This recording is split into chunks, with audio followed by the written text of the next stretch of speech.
the Christian is given the burden, a blessed burden to be sure, but a burden nonetheless of living faithfully with the tensions of his or her status, both coram Deo, before and in relation to God, and coram hominibus, before and in relation to our fellow men.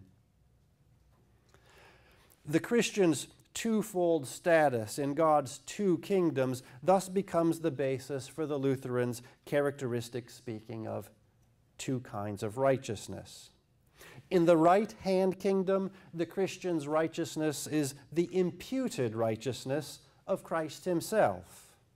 It's received by a faith which is a gift itself. It is the righteousness which comes by the gospel, and coram Deo, it's the one thing necessary, indeed, the one thing allowed. Coram hominibus, however, the Christian's righteousness is inherent rather than imputed. It's a righteousness defined not by the gospel, but by the law, and it's a righteousness necessary not at all for one's own sake, but simply for the sake of one's neighbor. This is the sum and substance of that ostensibly contradictory set of theses previously noted from Luther's treatise on Christian liberty. A Christian is perfectly free, Lord of all, subject to none. A Christian is perfectly dutiful servant of all, subject to all. That is to say, before and in relation to God, the Christian is perfectly free because God's free gift of salvation requires no work that we can offer.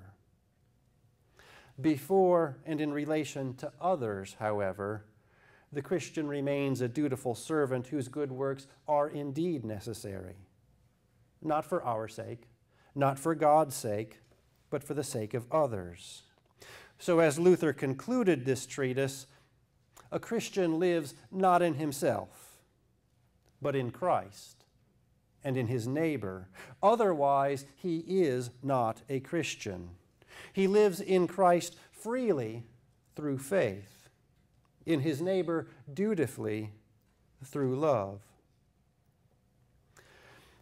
Finally, then, this notion of dutiful service allows us to speak of one further distinctive that especially informs a Lutheran view of both life and learning. Those of you who've had the pleasure of reading Cicero might recall the title of one of his more famous works, usually translated On Duties. De Officiis might also come into English as On Offices. Suggestive here is that one's duties or obligations are associated with, and in some respects defined by, one's office, one's calling, or as Lutherans typically say, one's vocation. That term vocation, though, has a complicated history, morphing from a general connotation in antiquity to any office or station in life, to the medieval reservation of the term for an ecclesiastical office or calling, then to a broadening again in the 16th century, and especially in Lutheran circles, to any legitimate calling, sacred or secular, and finally being reduced yet again in modernity to a synonym for occupation or paid employment. And especially in light of its recent and narrow occupational connotations, the term vocation is often treated as anathema in discussions of the university, not least those defining themselves as liberal arts institutions. And so there's some potential for confusion when Lutherans keep banging on about the significance of vocation, but using the term in that sense inherited from the 16th century reformers. According to this sense, any legitimate occupation is certainly a vocation. But not all vocations can be reduced to occupations. Instead, any calling or standing or station or office in life is to be understood as a vocation. Employee or employer, citizen or sovereign, teacher, student, parent, child, husband, wife. And reflecting something like the emphasis found in Cicero's title, the Lutheran notion recognizes that certain duties inhere in these offices or vocations, whatever they are. But also reflecting something of the medieval emphasis. Lutherans confess that one does not simply choose one's vocations. Instead, a vocation is a divine calling. One is called into it by God himself, and one is placed by God in vocations precisely so that God in his providence might himself work through these offices and the fulfillment of their duties to bestow his blessings on his creatures.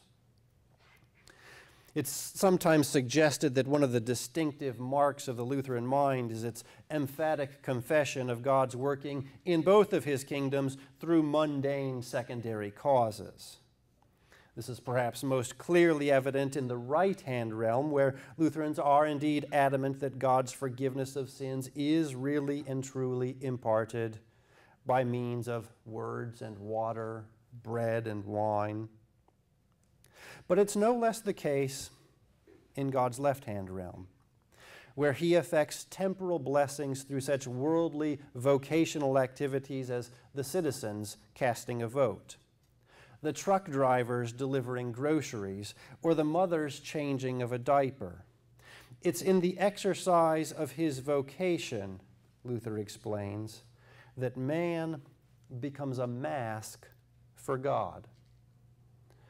That is to say, God's own good works are hidden behind those performed by fallible human beings simply carrying out the duties of their various callings.